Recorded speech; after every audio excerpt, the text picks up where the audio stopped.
ನಾನಿಲ್ಲಿ ಕರ್ಕೊಂಬಂದಿದ್ದೀನಿ ಸ್ಟುಡಿಯೋಗೆ, ಪರಿಚಯಿಸ್ತಾ ಇದ್ದೀನಿ.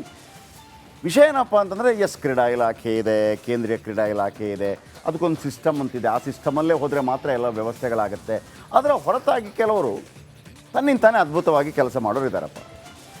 ಅಂಥವ್ರಿಗೆ ಸರ್ಕಾರ ನೆರವು ಕೊಡು. ಈಗ ಅವರಲ್ಲಿ ಕರ್ನಾಟಕದಿಂದಲೇ ಹೋಗಿರ್ಬೋದು, ಅಲ್ಲಿ ಗೋಲ್ಡ್ ಬಂದಾಗ, ಸಿಲ್ವರ್ ಬಂದಾಗ, ಬ್ರಾನ್ಸ್ ಬಂದಾಗ ಎತ್ತಿ ಹಿಡಿದದ್ದು ಭಾರತ ತ್ರಿವರ್ಣ ಧ್ವಜವನ್ನು, ಅಂದರೆ ನಮ್ಮ ಧ್ವಜವನ್ನು, ನಮ್ಮ ದೇಶದ ಧ್ವಜವನ್ನು. ಇವರೆಲ್ಲ ನಮ್ಮವರು.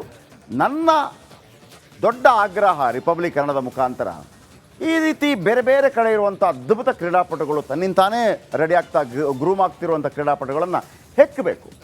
ಈಗ ಒಂದು ಉದಾಹರಣೆ ಕೊಡ್ತೀನಿ ನಿಮಗೆ. ಪಾಕಿಸ್ತಾನದ ಕ್ರಿಕೆಟ್ ಲೆಜೆಂಡ್ ಇಮ್ರಾನ್ ಖಾನ್, ಈ ವಕಾರ್ ಯೂನುಸ್, ಆಮೇಲೆ ವಸೀಮ್ ಅಕ್ರಮ್, ಇಂಥ ಕ್ರೀಡಾಪಟುಗಳನ್ನು ಗಲ್ಲಿಯಿಂದ ಹೆಕ್ತಾಯಿದ್ರು, ಗಲ್ಲಿಯಿಂದ. ಅಂದರೆ ಅವ್ರಿಗೆ ಇನ್ನೂ ಸಿಸ್ಟಮ್ಯಾಟಿಕ್ಕಾಗಿ ಬನ್ನಿ, ಅಲ್ಲಿ ಟ್ರೈನಿಂಗ್ ತೊಗೊಂಡು ಬನ್ನಿ, ಇಲ್ಲಿ ಟ್ರೈನಿಂಗ್ ತೊಗೊಂಡು ಬನ್ನಿ, ವಯಸ್ಸಾಗ್ಬಿಡ್ತದೆ. ಬಂದರು, ಬಾಲಿಂಗ್ ಮಾಡಿದ್ರು. ಇಂಡಿಯಾದಲ್ಲೂ ಆಗಿದೆ ಅಂಥದ್ದು, ಇಲ್ಲ ಅಂತಲ್ಲ. ಆದರೆ ನಮ್ಮಲ್ಲಿ ಜನಸಂಖ್ಯೆ ಇಷ್ಟಿರುವಾಗ ಇವರನ್ನು ಯಾವ ರೀತಿ, ಬನ್ನಿ ಆ ಇಡೀ ಟೀಮನ್ನು ನಾನು ನಿಮಗೆ ಪರಿಚಯಿಸ್ತಾ ಇದ್ದೀನಿ. ಕಂಪ್ಲೀಟಾಗಿ ನೋಡ್ಬೋದು ಇಡೀ ಟೀಮ್. ಅವರಿಗೆ ಒಂದು ದೊಡ್ಡ ಚಪ್ಪಾಳೆಯ ಮೂಲಕ ಎಲ್ಲರಿಗೂ ಕೂಡ ನಿಮಗೆ ಹೃತ್ಪೂರ್ವಕ ಸ್ವಾಗತವನ್ನು ಬಯಸ್ತಾ ಇದ್ದೀನಿ. ಇದು ಟೀಮ್ 70 ಮೆಡಲ್ಗಳನ್ನು ಗೆದ್ದುಕೊಂಡು ಬಂದಿದ್ದಾರೆ. ಅದರಲ್ಲಿ 31 ಮೆಡಲ್ ಕರ್ನಾಟಕದ ಪರವಾಗಿ. ಪ್ರತಿಯೊಬ್ಬರನ್ನು ನಾನು ಪರಿಚಯಿಸಿದ್ದೀನಿ. ಸರ್, ಭಾಳ ಅದ್ಭುತವಾದಂಥ ಸಾಧನೆಗಳನ್ನು ಮಾಡಿದ್ದೀರಿ. ಎಲ್ಲರಿಗೂ ಕೂಡ ನಾನು ಧನ್ಯವಾದಗಳನ್ನು ತಿಳಿಸ್ತಾ ಇದ್ದೀನಿ. ನೀವು ಮಾಡ್ತಾ ಇರುವಂಥ ಅದ್ಭುತ ಸಾಧನೆ, ಪರಿಶ್ರಮ ನಿಮ್ಮ ಮೆಡಲ್ ಕಾಣ್ತಾ ಇದೆ. Sir, thank you very much. ಎಲ್ಲರೂ ಕೂಡ ಹೇಳಿ ಸರ್, ಇದು ಪವರ್ ಲಿಫ್ಟಿಂಗ್. ಸಾಧಾರಣವಾಗಿ ವೇಟ್ ಲಿಫ್ಟಿಂಗಿಂದ ಕೇಳಿರ್ತೀವಿ, ಆಯಿತಾ? ಇದು ಪವರ್ ಲಿಫ್ಟಿಂಗ್. ನಿಮ್ಮನ್ನು ನೋಡಿದಾಗ ನನಗೆ ಈ KGF ಸಿನಿಮಾದಲ್ಲಿ ಆ ಗರುಡ ಅಂತೇಳಿ ನಿಮ್ಮನಿಗೆ ಯಾರ ಎತ್ತಕೊಂಡು ಹೋಗ್ತಾರೆ ಈಗ ಸಿನಿಮಾಗೆ, ಡೆಫಿನೆಟ್ಲಿ. ಆದರೆ ಅದೆಲ್ಲ ಹೊರತಾಗಿ ಇಷ್ಟೊಂದು ಫಿಟ್ಟಾಗಿ ಇದನ್ನೆಲ್ಲ ಮಾಡಿ ಬಂದಿದ್ದೀರಿ. ಮೊದಲಿಗೆ ಕಂಗ್ರ್ಯಾಚುಲೇಷನ್ಸ್ ಕರ್ನಾಟಕದ ಪರವಾಗಿ ಮತ್ತು ಭಾರತದ ಪರವಾಗಿ. ಹಿಂಗಿತ್ತು ಸರ್ ನಿಮ್ಮ ಈ ಏನು ಸ್ಪರ್ಧೆ ಮತ್ತು ಚಿನ್ನ ಗೆದ್ದುಕೊಂಡು ಬಂದಂಥ ಸಂದರ್ಭ? Good moments. Good moments. First of all ನಾನು ಇಂಟ್ರೊಡ್ಯೂಸ್ ಮಾಡ್ಕೊಳ್ತೀನಿ. ನನ್ನ ಹೆಸರು ಮೊಹಮ್ಮದ್ ಅಜ್ಮತ್ ಅಂತ. ಹೇಳಿ, ಎಲ್ಲರನ್ನ ಹೇಳ್ಬಿಡಿ. ದಿಸ್ ಇಸ್ ಫರ್ಹಾನ್, ಇಲ್ಲಿ ಮಿಥಿಲೇಶ್, ಚಿರಾಗ್, ಮಾನಸ್, ಬಾಬಿ ಅಂದರೆ Bidan. We call him Bobby. We have Akhil here, we have Arham, we have Pradeep, we have Manisha and we have Kavya. That's our team. ಇನ್ನು ಜಾಸ್ತಿ ಜನ ಇದ್ದಾರೆ, ಬಟ್ ಕೆಲವರು ರಷ್ಯಾದಲ್ಲೇ stayed back and all that. So ನಮ್ಮ ಎಕ್ಸ್ಪೀರಿಯನ್ಸ್ ಅಂದರೆ, this is my 6th world championship. ನಾನು 6 times world champion, 3 times Asian. So I've been a veteran in this field. I've been a coach for a while. But potential, ನೀವು ಹೇಳಿದ ಥರ ತುಂಬಾನೇ ಜಾಸ್ತಿ ಇದೆ. ಹೌದು, ಇಂಡಿಯಾದಲ್ಲಿ ಜಾಸ್ತಿ ಇದೆ. I mean this is just a meagre effort ನಮ್ಮ ಕಡೆಯಿಂದ. ಅದು ಫೆಸಿಲಿಟಿ ನೋಡಿದ್ರೆ ನೀವು 750 square feet, ಇಟ್ಸ್ ಬೇರ್ಲಿ ಇಷ್ಟು ಜಾಗದಲ್ಲಿ ಮಾಡ್ಕೊಂಡು ಬಂದಿರುವಂಥದ್ದು. ಹೌದು. ಸೊ ಅದರಲ್ಲೇ ನಾವು ಪೊಟೆನ್ಷಿಯಲ್ ಹುಡುಕಿ ಟ್ರೈನ್ ಮಾಡಿ ಐ ಮೀನ್ ಅಲ್ಲಿ ಆಲ್ಮೋಸ್ಟ್ 40 ಕಂಟ್ರಿಯಿಂದ ಜನರು. Experience was lot of people overwhelming. ಯಾಕಂದರೆ that level of performance, that speed, professionalism ಎಲ್ಲ ನಾವು ಮಾಡ್ಬೋದು ಇಲ್ಲಿ. But again avenues, facilities, everything requires infrastructure ಬೇಕು ನಮಗೆ. ಸೊ ಹೇಳಬೇಕಾದ್ರೆ it is a far above step. World champions ನಮ್ಮರಲ್ಲಿ ಇದ್ದಾರೆ. ಇಲ್ಲೇ ಅರ್ಹಮ್ ವರ್ಲ್ಡ್ ರೆಕಾರ್ಡ್ ಇದರಲ್ಲಿ. ಯಾರು? ಅರ್ಹಮ್ ಮೋದಿ. ಓಹೋ, ಹೆಂಗೆ ಸರ್ ಇವ್ರದ್ದು? ಅಂದರೆ ಏನು 200 ಕಿಲೋ ಡೆಡ್ ಲಿಫ್ಟ್ ಮಾಡಿದ್ರು, 50 ಕಿಲೋ ಬಾಡಿ ವೇಟ್ಗೆ. ಓಕೆ. ಈಗ ನನ್ನ ಒಂದೊಂದು ಪ್ರಶ್ನೆ ಸರ್, ಈಗ ಇವರೆಲ್ಲ ಒಲಿಂಪಿಕ್ಸ್ಗೆ ಹೋಗೋದಕ್ಕೆ ಏನು ಸಮಸ್ಯೆ ಇರುವಂಥದ್ದು? ಅದು ಹೆಂಗೆ ಅದು ಸಿಸ್ಟಮ್? ಒಲಿಂಪಿಕ್ಸ್ ಅಲ್ಲಿ ಪವರ್ ಲಿಫ್ಟಿಂಗ್ ರೆಕಗ್ನೈಸ್ ಸ್ಪೋರ್ಟ್ ಅಲ್ಲ, ಯಾವ್ದು ಇರೋದ್ರೆ ಇಟ್ಕೊಳ್ಳಿ, ಯಾವುದು ಪವರ್ ಲಿಫ್ಟಿಂಗ್ ಚಾಂಪಿಯನ್ಶಿಪ್ ಇದೆಯೋ ಇಂಡಿಯಾದ ಮಟ್ಟದಲ್ಲಿ ಹೋಗೋದಿದ್ರೆ, ಈಗ ನಾವು ಹೇಳ್ತೀವಲ್ವಾ, ಯಾವುದಾದ್ರೂ ಬೇರೆ ಬೇರೆ ಕ್ರೀಡಾಕೂಟಗಳಲ್ಲಿ ಒಲಿಂಪಿಕ್ಸ್ ಬಿಟ್ಟಾಕಿ ಉಳಿದದ್ದು ಅಂದರೆ ಗೌರ್ಮೆಂಟ್ ವೈಸ್ ಹೋಗೋದ್ರಿಂದ, ಈಗ ಇದನ್ನು ನೀವು ಹೆಂಗೆ ಅಂತ ಹೇಳ್ತೀರಿ? ಗೌರ್ಮೆಂಟ್ ವೈಸ್ ಹೋದ್ರಿಂತನ, ಪ್ರೈವೇಟ್ ಅಂತ ಹೋದ್ರಿಂತನ, ಈ ಒಂದು ಕನ್ಫ್ಯೂಷನ್ಸ್ಗಳನ್ನ ನೀವು ಯಾವುದೇ ಎಲ್ಲಿಂದಲೇ ಹೋಗಿ, ನೀವು ಸರ್ಕಾರ ವತಿಯಿಂದ ಹೋದಾಗ ಅಥವಾ ಒಲಿಂಪಿಕ್ ಹೋದಾಗ ಅವರು ಎತ್ತಿ ಹಿಡಿಯೋದು ಭಾರತ ತ್ರಿವರ್ಣ ಧ್ವಜವನ್ನು ಅಲ್ವಾ? ನೀವು ಹೋದಾಗಲೂ ಕೂಡ ಈಗ ನಿಮ್ಮ ಇಲ್ಲಿ ಶೋಲ್ಡರಲ್ಲಿ ಕೂಡ ಹಾಕಿದ್ದೀರಿ. ಸೊ ಹಾಗಿರುವಾಗ ನಿಮಗೆ ಯಾವ ಥರ ನಿಮ್ಮನ್ನು ಗುರುತಿಸಬೇಕು ಅಂತ ನಿಮ್ಗೆ ಅನಿಸುತ್ತೆ? ಈಗ ಸಾಧಾರಣ ಕೇಳುವಾಗ ನಾನು ಕೇಳಿದೆ, ನಮ್ಮ ಸ್ಪೋರ್ಟ್ಸ್ ರಿಪೋರ್ಟರ್ ಇದ್ದಾರೆ, ಅವ್ರು ಹೇಳಿದ್ರು ಇಲ್ಲ ಸರ್, ಅದು ಆರಂಭಿಕವಾಗಿ ಹಿಂಗೆ ಹೋಗಬೇಕು, ಆ ನಂತರ ಇನ್ನೊಂದು ಸ್ಟೆಪ್ ಇದೆ, ಆನಂತರ ಇನ್ನೊಂದು ಸ್ಟೆಪ್ ಇದೆ ಅಂತೇಳಿ. ಆ ಥರ ಹೋಗೋದಕ್ಕೆ ನಿಮಗೆ ಎದುರಾಗ್ತಾ ಇರುವಂಥ ಸಮಸ್ಯೆಗಳೇನು? ಇದರಲ್ಲೂ ಪ್ರಾಸೆಸ್ ಇದೆ. ಓಕೆ. ಡಿಸ್ಟ್ರಿಕ್ಟ್ ಲೆವೆಲಿಂದ ಸ್ಟೇಟ್, ನ್ಯಾಷನಲ್ವರೆಗೆ ಸೆಲೆಕ್ಷನ್ಸ್ ಇರುತ್ತೆ. ಆಮೇಲೆ ನ್ಯಾಷನಲ್ ಟೀಮ್ ಆ ಥರ ನಂಬರ್ಸ್ ಗೊತ್ತಾಯ್ತು. But as a support, okay, from the country okay, ಅದು ಏನಿಲ್ಲ, ಏನು ಸಿಗ್ತಾ ಇಲ್ಲ. Our invest. ಈಗ ನಮಗೆ ಇದಿರ್ತದೆ ನೋಡಿ ಸರ್, ಏನಾಯಿತು, ಈಗ ಸರ್ಕಾರದ ಅನೇಕ ಜಾಗಗಳಿರುತ್ತೆ. ನೀವು ಹೇಳಿದ್ರಿ 750 ಸ್ಕ್ವೇರ್ ಫೀಟಲ್ಲಿ ನಾವು ಕೆಲಸ ಮಾಡ್ತಾ ಇದ್ವಿ ಅಂತೇಳಿ. ನಮ್ಮದೇ ಗ್ರೌಂಡ್ ಇರುತ್ತೆ, ಆಯಿತಾ, ನಮ್ಮದೇ ಸರ್ಕಾರಿ ಜಿಲ್ಲಾ ಗ್ರೌಂಡ್ ಇರುತ್ತೆ. ಅಲ್ಲೆಲ್ಲ ಏನು ಮಾಡ್ಬೋದು ಸ್ವಲ್ಪ ಹತ್ರ ಓಕೆ. ಇಲ್ಲ, ತುಂಬಾನೇ ಮಾಡ್ಬೋದು. ಯಾಕಂದ್ರೆ ಈ ಸ್ಪೋರ್ಟ್ಗೆ ಬೇಕಾಗಿರೋದು 2-3 ಸಾವಿರ ಸ್ಕ್ವೇರ್ ಫೀಟ್, ಅಷ್ಟು ಜಾಸ್ತಿ ಏಕರ್ ಬೇಕಾಗಿಲ್ಲ. ಈಗ ನೀವು ಫುಟ್ಬಾಲ್ ಟೂರ್ನಮೆಂಟ್ ಮಾಡಬೇಕು ಅಂದರೆ ಅದು ಬೇಕು, ಗ್ರೌಂಡ್ ಬೇಕು, ಫೀಲ್ಡ್ ಬೇಕು, ಆ ಥರ. ಇದೇನಿಲ್ಲ, ಅದು ರೂಮ್ ಒಳಗಡೆ ನಿಮಗೇನು ಮಳೆ ಬಂದರೂ ಪ್ರಾಬ್ಲಮ್ ಇಲ್ಲ, ಮತ್ತೊಂದು ಪ್ರಾಬ್ಲಮ್ ಇಲ್ಲ. Yes sir, that's all is required. Actually infrastructure required. ನಮ್ದು ಸ್ಪೆಷಲೈಸ್ಡ್ ಎಕ್ವಿಪ್ಮೆಂಟ್ ಇರುತ್ತೆ. ಓಕೆ, ಈವನ್ ದ್ಯಾಟ್ ನಮ್ಮದೇ ಇನ್ವೆಸ್ಟ್ಮೆಂಟ್ ಅದು. Okay, we have got in that sting. ಏನು ಮೆಟಲ್ ಲೋಡ್ಸ್ ಇದೆ, ಬಾರ್ಬೆಲ್ಸ್ ಇದೆ, ಸ್ಪೆಷಲೈಸ್ಡ್ ಬಾರ್ಬೆಲ್ಸ್ ಇದೆ, ಅದೆಲ್ಲ ನಮ್ಮದೇ ಇದೆ ಇವಾಗ.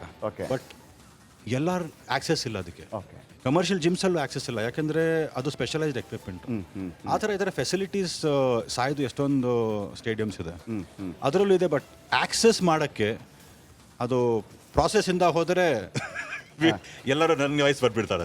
ಹಂಗೆ ನೋಡಿ ವೀಕ್ಷಕರೇ, ಇದು ಏನಪ್ಪ ನಾವು ಹೇಳ್ತಿರೋದು ಅಂತಂದರೆ, ಇದು ಹೇಗಾಗಿದೆ ಅಂತಂದರೆ ಪ್ರೊಸೆಸ್ ಇದೆಯಲ್ಲ, ಜನಸಂಖ್ಯೆ ಜಾಸ್ತಿನೋ ಇದು ಹೆಂಗೆ ಅಂತಂದರೆ 100 ಜನ ಇದ್ದಾರೆ, ಬಸ್ ಒಂದೇ ಇರೋದು. ಬಸ್ಸಲ್ಲಿ ನೀವು 35 ಜನರನ್ನ ತುಂಬಿಸ್ಬೋದು ಮ್ಯಾಕ್ಸಿಮಮ್, ತಳ್ಳಿ ತಳ್ಳಿ ತಳ್ಳಿ ತಳ್ಳಿ. ಹಾಗಿದ್ದಾಗ ನೀವು ಹೆಚ್ಚಿನ ಇದನ್ನು ಒಂದೋ ಬಸ್ ದೊಡ್ಡದು ಮಾಡಿ, ಇಲ್ಲಾಂದರೆ ಬಸ್ಸಿನ ವ್ಯವಸ್ಥೆ. ಅಂದರೆ ನಾನೊಂದು ಉದಾಹರಣೆ ಕೊಟ್ಟಿದ್ದು. ಸೊ ಹಾಗಿರುವಾಗ ಇವ್ರು ಹೇಳಿದ್ರಲ್ವಾ, ಆ ಪ್ರೊಸೆಸ್ ಮುಖಾಂತರ ಹೋದರೆ ವಯಸ್ಸಾಗಿರುತ್ತೆ, ಆಗ ನಿಮಗೆ ಫೈನಲ್ ಏನೋ ನೀನು ಏಜ್ ಬಾರ್ ಆಗಿದೆಯಪ್ಪ ಅಂತೇಳಿ. ಇರುವಾಗಲೇ ಹೇಗೆ ನೀವು ಅವರನ್ನು ಏನು ನಮ್ಮ ಭಾರತ ದೇಶಕ್ಕೆ, ನಮ್ಮ ರಾಜ್ಯಕ್ಕೆ ಯುಟಿಲೈಸ್ ಮಾಡ್ಕೋತೀರ ಅನ್ನೋದನ್ನು ಸರ್ಕಾರಗಳು ಆಲೋಚನೆ ಮಾಡಬೇಕು ಅಂತೇಳಿ. ಹಾಗಂತ ನೀವು ಮಾಡಿಲ್ಲ ಅಂತ ನಾವು ಹೇಳ್ತಾ ಇಲ್ಲ, ಆದರೆ ಈ ಜನಗಳು ಜಾಸ್ತಿ ಇದ್ದಾರೆ, ಅದರ ಬಗ್ಗೆ ಇಂಟ್ರೆಸ್ಟರು ಜಾಸ್ತಿ ಇದ್ದಾರೆ, ಸ್ವಂತವಾಗಿ ಮಾಡ್ತಾರೆ. ಎಷ್ಟು ಅಂತ ಮಾಡ್ಬೋದು, 1 ಸಲ ಹೋಗ್ಬೋದು, 2 ಸಲ ಹೋಗ್ಬೋದು, ಲಾಸ್ಟಿಗೆ ದುಡ್ಡು ಖಾಲಿ ಆದಾಗ ಸಾಕು ಬಿಡು ಮಾರೆ ಮಾಡಿದ್ದೀನಿ ಅಂತ ಟ್ರಿಪ್ ಹೋಗಿರೋದು ಎಲ್ಲರಿಗೆ ಮಿನಿಮಮ್ ಆಗಿ 1.5 lakhs ಆಗಿದೆ ಬರೀ ಟ್ರಿಪ್. ಫುಲ್ ಇಯರ್ ಪ್ರಿಪೇರ್ ಮಾಡೋದು ಬೇರೆ, ಬೇರೆ ಬೇರೆ ಡಯಟ್ ಬೇರೆ, ಟ್ರೈನಿಂಗ್ ಬೇರೆ. Okay, just going and coming 1 ವೀಕ್ಗೆ ಗೊತ್ತಾಯ್ತು, 1.5 ಲಕ್ಷ ಗೊತ್ತಾಯ್ತು. ಆ ಥರ. ಓಕೆ ಸರ್, ಮಾತಾಡಿ ಸ್ವಲ್ಪ. ಸರ್, ನೀವು ಎಷ್ಟು ವರ್ಷದಿಂದ ಮಾಡ್ತಾಯಿದ್ದೀರಿ? ನಾವು ಪವರ್ ಲಿಫ್ಟಿಂಗ್ 6 ವರ್ಷದಿಂದ ಮಾಡ್ತಾ ಇದ್ದೀನಿ. ಇದು ನಮ್ಮ ಕೆಲಸ ಇದೇ ಇರೋದು. ನಾನು 15 ವರ್ಷದಿಂದ ಜಿಮ್ ನಡೀತಾ ಇದ್ದೀನಿ. ನಮ್ಮ ಜಿಮ್ ಇದೆ ಹೆಬ್ಬಾಲ್ ಕಡೆ. ಓಕೆ, ಅದು ಆಲ್ಮೋಸ್ಟ್ 1.5 year ಆಯಿತು ಅದಕ್ಕೆ. ಓಕೆ, ಮತ್ತು ನಾವು 110 kg ಕ್ಯಾಟಗರಿಯಲ್ಲಿ 1 ಗೋಲ್ಡ್, 2 ಸಿಲ್ವರ್, 1 ಬ್ರಾನ್ಸ್ ಮೆಡಲ್ ಗೆಲ್ಲಿದ್ದೀವಿ. Okay, oh great sir. ನೀವು ಸರ್, ನಿಮ್ಮ ಹೆಸರು? Mithilesh. From? I'm from West Bengal. Okay. What is your experience? I competed under 110 kilometers. Okay. Next question. Road ಓಪರ್ ಕರೋ. ಮೇಲೆ ಮಾಡ್ಕೊಳ್ಳಿ. ನಿಮ್ಮ ಹೆಸರು? ನಿಮ್ಮ ಹೆಸರು ಸರ್? ನನ್ನ ಹೆಸರು ಚಿರಾಗ್ ಅಂತ. ಚಿರಾಗ್ ಎಲ್ಲಿಯವ್ರು ನೀವು? ಬೆಂಗಳೂರಿಂದಾನೆ. ಬೆಂಗಳೂರು. ಹೇಳಿ. 3 ವರ್ಷದಿಂದ ಪವರ್ ಲಿಫ್ಟಿಂಗ್ ಮಾಡ್ತಾ ಇದ್ದೀನಿ. ಓಕೆ. ಅಲ್ಲಿ 100 ಕ್ಯಾಟಗರಿದಲ್ಲಿ 2 ಗೋಲ್ಡ್ ಮೆಡಲ್, ಒಂದು ಪವರ್ ಲಿಫ್ಟಿಂಗಲ್ಲಿ, ಒಂದು ಸ್ಕ್ವಾಟ್ ಓನ್ಲಿ ಇವೆಂಟು. ನಿಮಗೆ ಒಂದೋ ಮಾಡೆಲಿಂಗ್, ಒಂದೋ ಆ್ಯಕ್ಟಿಂಗ್, ಒಂದೋ ಪವರ್ ಲಿಫ್ಟಿಂಗ್, ಈ 3ರಲ್ಲಿ ಅವಕಾಶ ಬಂದರೆ ಯಾವುದನ್ನು ಆಯ್ಕೆ ಮಾಡ್ಕೊಳ್ತೀನಿ? ಇವಾಗ ಪವರ್ ಲಿಫ್ಟಿಂಗ್. ಓಕೆ. ಯಾಕೆ ಆ ಇಂಟ್ರೆಸ್ಟ್ ಬಂತು ನಿಮಗೆ ಪವರ್ ಲಿಫ್ಟಿಂಗ್ದು? ಫಸ್ಟು ಜಿಮ್ಗೆ ಹೋಗಿದ್ದು ಸುಮ್ಮನೆ ಹಂಗೆ ಚೆನ್ನಾಗಿ ಕಾಣಿಸೋಣ, ಸ್ವಲ್ಪ ಹೆಲ್ತಿಯಾಗಿರೋಣ ಅಂತ ಸ್ಟಾರ್ಟ್ ಆಯಿತು. ಆಮೇಲೆ ನನ್ನ ಫ್ರೆಂಡ್ ಅಲ್ಲಿದ್ದಾನಲ್ಲ ಅಖಿಲ್, ಅವರು ಪವರ್ ಲಿಫ್ಟಿಂಗ್ ಈ ಥರ ಸ್ಪೋರ್ಟ್ಸ್ ಇದೆ, 3 ಲಿಫ್ಟ್ಸ್ ಇರುತ್ತೆ, ಅದನ್ನ ಎತ್ತಿದ್ರೆ ಹಿಂಗೆ ಪ್ರೈಸ್ ಸಿಗುತ್ತೆ, ಇದು ಇಂಪಾರ್ಟೆಂಟ್. ಓಕೆ. ಸೊ ಅವರು ಬಂದ್ಬಿಟ್ಟು ನಮ್ಮ ಕೋಚಿಗೆ ಇಂಟ್ರೊಡ್ಯೂಸ್ ಮಾಡಿದ್ರು, ಅವರೇ ಫಸ್ಟ್ ಅಪ್ರೋಚ್ ಮಾಡಿದ್ದು. ಸೊ ಅವಾಗಿಂದ ಹೆವಿ ಲಿಫ್ಟಿಂಗ್ ಮಾಡ್ತಿದ್ದೆ, ಅದೇ ಎಕ್ಸ್ಪೀರಿಯನ್ಸ್ ಇರಲಿಲ್ಲ. ಆಮೇಲೆ ಅವ್ರ ಕೋಚ್ನ ಇಂಟ್ರೊಡ್ಯೂಸ್ ಮಾಡಾದ್ಮೇಲೆ 2 ವರ್ಷದಿಂದ ಅವ್ರ ಜೊತೆ ಟ್ರೈನ್ ಮಾಡಿ ಇವಾಗ ಈ ಲೆವೆಲಿಗೆ ಬಂದಿದ್ದೀನಿ. ಓಕೆ. ಸೊ ಸ್ಟಾರ್ಟ್ ಆಗಿದ್ದೆಲ್ಲ ಹೆಲ್ತ್ ವೈಸು, ಆಮೇಲೆ ಚೆನ್ನಾಗಿ ಕಾಣಿಸೋಕ್ಕೆ ಹಂಗೆ ಸ್ಟಾರ್ಟ್ ಆಗಿದ್ದು. ಆಮೇಲೆ ಇಂಟ್ರೆಸ್ಟ್ ತಾನೇ ಎಫರ್ಟ್ಸ್ ಎಲ್ಲ ನೋಡಿ ಹಂಗೆ ಬಂತು. ಓಕೆ. ಅಂದರೆ ನೀವು ಹೇಳೋ ಪ್ರಕಾರ ಇಲ್ಲಿ ವೀಕ್ಷಕರೇ ನೀವು ಗಮನಿಸಿ, ಚಿರಾಗು ಒಂದು ಜಿಮ್ಗೆ ಆ್ಯಸ್ ಯೂಶ್ವಲ್ ಸ್ವಲ್ಪ ಚೆನ್ನಾಗಿ ಕಾಣಬೇಕು, ಹಾಟಾಗಿ ಕಾಣಬೇಕು ಅಂತ ಹೋಗಿರ್ತಾರೆ. ಅಲ್ಲಿ ಇಂಥವ್ರು ಸಿಗ್ತಾರೆ. ನಿಮ್ಮ ಹೆಸರು ಸರ್? ನನ್ನ ಹೆಸರು ಅಖಿಲ್ ಅಹಮದ್ ಅಂತ. ಅಖಿಲ್ ಅಹಮದ್ ಅಂತವ್ರು ಸಿಗ್ತಾರೆ. ಆ ಹುಡುಗನಿಗೆ ಚಿರಾಗ್ ಏನು ಹೇಳ್ತಾರೆ ಅಂದರೆ, ನೋಡಪ್ಪ ನೀನು ಇಷ್ಟು ಲಿಫ್ಟ್ ಮಾಡಿದ್ರೆ ನೀನೊಂದು ಚಾಂಪಿಯನ್ ಆಗ್ಬೋದು, ಅಥವಾ ನೀನೊಂದು ಸ್ಪೋರ್ಟ್ಗೆ ನೀನು ಹೋಗ್ಬೋದು ಅಂತೇಳಿ. ಇಲ್ಲೆಲ್ಲೂ ಕೂಡ ಚಿರಾಗಿಗೆ ತಲೆಯಲ್ಲಿ ಇರಲಿಲ್ಲ, ಅವನು ಮೋಸ್ಟ್ಲಿ ಅವನಿಗೆ ಕ್ರಿಕೆಟರ್ ಆಗ್ಬೋದಿತ್ತೇನೋ, ಮಾಡೆಲ್ ಆಗ್ಬೋದಿತ್ತೇನೋ. ಇಲ್ಲಿ ಬಂದಾಗ ಇವರು ಸಿಕ್ಕಿದಾಗ ಅವನಿಗೆ ಶುರುವಾಯಿತು. ಆಮೇಲೆ ಪ್ರಾಸೆಸ್ಸಲ್ಲಿ ಹೋದರೆ ಅದು ಇಂಟ್ರೆಸ್ಟ್ ಇರುತ್ತೋ ಇರೋದಿಲ್ಲ ಬೇರೆ ವಿಚಾರ. ನಾನು ಈಸಿಯಾಗಿ ನನಗೆ ಸಿಗ್ತಾ ಇದೆ ಮಾಡ್ತಾ ಇದ್ದೀನಿ. ನಾನು ಹೇಳ್ತಿರೋದು ನೀವು ಇಂಥ ಸ್ಪೋರ್ಟ್ಸ್ ಪರ್ಸನ್ಗಳನ್ನು ಎಲ್ಲಿದ್ದಾರೆ ಅಲ್ಲಿಂದ ಹೆಕ್ಕುವಂಥ ಪ್ರಯತ್ನ ಆಗಲಿ ಅಂತ. ಹೌದಾ, ಅವನಿದಾನ, ಚಿರಾಗಿದಾನ, ಬರಲಿ ನಮ್ಮ ಹತ್ರಕ್ಕೆ ಬಂದು ಒಂದು ಅಪ್ಲಿಕೇಶನ್ ಕೊಡಿ. ಆ ಮೈಂಡ್ಸೆಟಲ್ಲಿ ಯಾರು ಇರೋದಿಲ್ಲ. ನಮ್ಮಲ್ಲಿ ಆಟೋಮೆಟಿಕಲಿ ಈಗ ಚಿನ್ನದ ಗಣಿ ಎಲ್ಲಾದರೂ ಇದ್ದರೆ ಚಿನ್ನದ ಗಣಿ ಇದೆ ಅಂತ ಯಾರೋ ಗೌರ್ಮೆಂಟ್ ಬಂದುಬಿಟ್ಟು ಅದನ್ನು ತಗೊಂಡು ಹೋಗ್ಬಿಡ್ತದೆ. ಹಾಗೆಯೇ ಯಾರೋ ಮೊನ್ನೆ ಹೇಳ್ತಾ ಇದ್ರು, ನಮ್ಮ ಜಾಗದಲ್ಲಿ ಗಾಂಜಾ ಇದ್ದರೆ ನಮ್ಮನ್ನು ಅರೆಸ್ಟ್ ಮಾಡ್ತಾರೆ. ಗಾಂಜಾ ಇದ್ದರೆ ಅರೆಸ್ಟ್ ಮಾಡ್ತಾರೆ. ಚಿನ್ನದ ಗಣಿ ಸಿಕ್ಕಿದ್ರೆ ಗೌರ್ಮೆಂಟ್ ತಗೊಂಡೋಗುತ್ತೆ. ಮತ್ತು ನಾವು ಹೆಂಗಾಗ್ತೀವಿ ಅಂತ. ಚಿನ್ನದ ಗಣಿ ಸಿಕ್ಕಿದ್ರೆ, ನಾನು ಒಂದು ಉದಾಹರಣೆ ಹೇಳಿದ್ದು. ಸೊ ಹಾಗಾಗಿ ಇಂಥ ಚಿನ್ನದ ಗಣಿಗಳನ್ನು ಹೇಗೆ ಸೆಲೆಕ್ಟ್ ಮಾಡ್ಕೊಳ್ಳೋದು? ಇವ್ರ ಹತ್ರ ನೀವು ಗೌರ್ಮೆಂಟ್ಗೆ ಹೋಗ್ರಪ್ಪ, ಮತ್ತೊಂದು ಹೋಗ್ರಪ್ಪ ಅಂತೇಳಿ, ಸರ್ ಅಷ್ಟೆಲ್ಲ ನಮ್ಮಿಂದ ಆಗಲ್ಲ, ನಾವೇನೋ ಮಾಡ್ಕೋತಾ ಇದ್ದೀವಿ, ನಮ್ಮನ್ನು ಯೂಟಿಲೈಸ್ ಮಾಡ್ಕೊಳ್ಳಿದ್ರೆ ಮಾಡ್ಕೊಳ್ಳಿ ಅನ್ನೋಂಥ ಮಾತು ಬರ್ತಾ ಇರುತ್ತೆ. ಸರ್ ನೀವು ಹೇಳಿ, ನಿಮಗೆ ಈ ಇಂಟ್ರೆಸ್ಟ್ ಹೆಂಗೆ ಬಂತು? ಸರ್ ಅದು ಹೆಂಗಾಯ್ತಂದ್ರೆ ನಾವು ನಮ್ಮ ಫ್ರೆಂಡ್ಸು ಒಂದು ಹೋಟ್ಲಲ್ಲಿ ನೀವು ಎಲ್ಲಿ basically? ನಾನು ಬೆಂಗಳೂರಲ್ಲಿ? ಬೆಂಗಳೂರಲ್ಲಿ ಹುಟ್ಟಿ ಬೆಳೆದಿದ್ದು. ಬೆಂಗಳೂರಲ್ಲಿ ಇವತ್ತು ಸ್ಟಡೀಸ್ ಮಾಡ್ತಾ ಇದ್ದೀನಿ, BMS ಕಾಲೇಜಲ್ಲಿ ಲಾ ಮಾಡ್ತಾ ಇದ್ದೀನಿ. ಸೊ ಹೆಂಗಾಯ್ತಂದ್ರೆ ನೀವು ಆಮೇಲೆ ನೋಡಿ ಲಾ ಮಾಡ್ತಾ ಇದ್ದೀರಿ, ಇದ್ರ ಬಗ್ಗೆ ಹೋರಾಟ ಮಾಡಬೇಕು ಮತ್ತೆ. ಖಂಡಿತ ಸರ್. ಅದಕ್ಕೆ ನಾವು ಒಂದು ಹೋಟ್ಲಲ್ಲಿ ಕೂತಿದ್ವಿ. ನಾವು ಅವಾಗಿನ ಫ್ರೆಶ್ PUC ಮಾಡ್ತಾ ಇದ್ವಿ ಅವಾಗ. ಸೊ ಜಿಮ್ಗೆ ಹೋಗ್ಬೇಕು, ದಪ್ಪ ಕಾಣಬೇಕು, ಸ್ವಲ್ಪ ಹೆಲ್ತಿಯಾಗಿ ಕಾಣಬೇಕು ಅಂತ. ಹಾಗೆ ನಾವು ನಮ್ಮ ಫ್ರೆಂಡ್ಸ್ ಎಲ್ಲ ಕೂತಿದ್ದಾಗ ನಮ್ಮ ಕೋಚು ಆ ಮುಂದಿನ ಟೇಬಲಲ್ಲಿ ಕೂತಿದ್ರು. ಆ ಮುಂದಿನ ಟೇಬಲ್ ಕೂತಿದ್ದಾಗ ಅವ್ರ ಫಿಸಿಕ್ ನೋಡ್ಬಿಟ್ಟು ನಮ್ಗೊಂದು ಕುತೂಹಲ. ಆ ಕುತೂಹಲ ರಿಪೀಟ್ ಮಾಡಿ ಸ್ಟಾರ್ಟಿಂಗ್ ಇಂದ. ನಮ್ದು ಒಂದು ಹೋಟೆಲಲ್ಲಿ ಕೂತಿದ್ವಿ. Okay. ಅದಲ್ಲಿ ಮುಂದೆ ಟೇಬಲ್ ಅಲ್ಲಿ ಅವರು ನಡ್ಕೊಂಡ್ ಬಂದ್ರು ನಮ್ಮ ಕೋಚ್ ಅವರು. ಆಲ್ರೆಡಿ ನೀವು ಪವರ್ ಲಿಫ್ಟಿಂಗ್ ಇಲ್ಲ, ಏನು ಮಾಡ್ತಾ ಇಲ್ಲ, ಸುಮ್ನೆ ಜಿಮ್ಗೆ ಹೋಗ್ತಾ ಇದ್ವಿ ಅಷ್ಟೇ. ಸುಮ್ನೆ ಏನೋ ಹೆಲ್ತ್ ವೈಸ್ ಅಂತ ಜಿಮ್ಗೆ ಹೋಗ್ತಾ ಇದ್ವಿ. ಅವಾಗ ಅವ್ರನ್ನ ನೋಡಿ ನಾವು ಕೇಳಿದ್ವಿ, ಅವ್ರು ಕುತೂಹಲದಿಂದ ಅವ್ರ ಫಿಸಿಕ್ ನೋಡ್ಬಿಟ್ಟು ಎಲ್ಲ ನೋಡಿ ಕೇಳಿದ್ವಿ, ಏನು ಅದು ಹೆಂಗೆ ಅಂತ ಕೇಳಿದಾಗ ಅವರು ಇಂಟ್ರೊಡ್ಯೂಸ್ ಮಾಡಿಕೊಟ್ರು.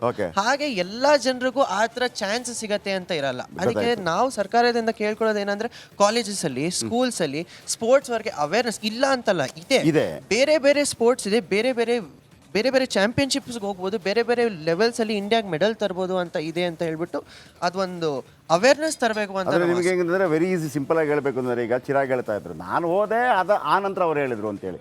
ಈಗ ನಮಗೆ ಇವತ್ತು ಸ್ವಿಗ್ಗಿದ ಐಡಿಯಾ ಸಿಕ್ಬಿಟ್ಟಿದೆ, ಯಾವ ಫುಡ್ ಬೇಕೋ ಎಲ್ಲೋ ಆ ಥರ ಈಸಿಯಾಗಿ ನಮಗಿಂಥ ಅವಕಾಶಗಳಿದೆ ಅಂತ ಆಗಬೇಕು ಅಂತೇಳಿ.